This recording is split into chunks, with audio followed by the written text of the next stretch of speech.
क्या एक ऐसा भक्त हो सकता है जिसके लिए स्वयं भगवान अपना सबसे भयानक अस्त्र चला दें? और क्या एक महर्षि जिनसे देवता तक डरते थे एक राजा के चरणों में गिर सकते हैं? यह कहानी है हिंदू धर्म की एक ऐसी ही रहस्यमयी कथा है राजा अम्बरीश की। राजा अम्बरीश कोई साधारण राजा नहीं थे। उनके पास धन था, राज्य था, शक्ति थी, लेकिन उनका सबसे बड़ा गर्व था भगवान के प्रति उनकी भक्ति। राजा भगवान विष्णु के परम भक्त थे। एक बार उन्होंने अपनी रानी के साथ निर्जला एकादशी का व्रत रखा। पूरे वर्ष तक चलने वाला कठिन व्रत, और अंतिम दिन व्रत का पारण द्वादशी के निश्चित समय पर ही करना था। उसी समय महर्षि दुर्वासा उनके महल आए।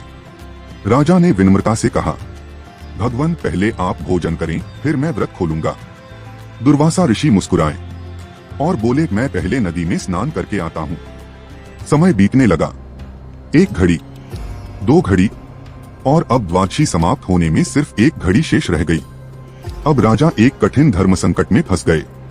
अगर राजा व्रत नहीं खोलते तो वर्षों का तप व्यर्थ हो जाता, और अगर ऋषि के पहले भोजन कर लेते तो उनका अपमान होता।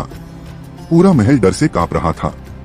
तभी धर्म के ज्ञाताओं ने कहा, राजन, केवल भगवान का चरणामृत ग्रहण कर लीजिए। यह भोजन भी नहीं होगा और व्रत भी नहीं टूटेगा। राजा ने कांपते हाथों से चरणामृत ग्रहण किया। उसी क्षण दुर्वासा ऋषि लौट आए। उनकी आंखों में क्रोध जल रहा था। अम्बरीश, तुमने मुझे भोजन कराए बिना व्रत खोल लिया, मेरा अपमान किया है। उन्होंने अपने सिर का एक बाल तोड़ा, और देखते ही देखते उस बाल से एक भयानक कृत्या राक्षसी उत्पन्न हो गई। उसकी आंखें आग जैसी, हाथों में मृत्यु। वह राजा की ओर दौड़ी, लेकिन राजा नहीं डरे। न उन्होंने भागने की कोशिश की, न कोई सेना बुलाई। वह केवल आंखें बंद करके भगवान का नाम लेते रहे। और तभी आकाश में एक तेजस्वी प्रकाश चमका।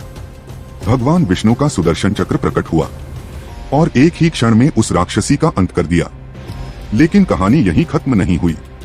अब वही सुदर्शन चक्र दुर्वासा ऋषि की ओर बढ़ने लगा। पहली बार वह महर्षि जिससे तीनों लोग कांपते थे खुद डरकर भागने लगे। वह देवताओं के पास गए, लेकिन सबने एक ही बात कही, जिस भक्त का अपमान हुआ है उसकी क्षमा के बिना अब कोई तुम्हें नहीं बचा सकता। अंत में दुर्वासा ऋषि लौटकर उसी राजा अम्बरीश के पास आए और उनके चरणों में गिर पड़े। राजा घबरा गए।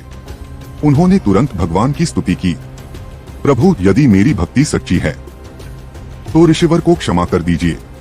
और उसी क्षण सुदर्शन शांत हो गया।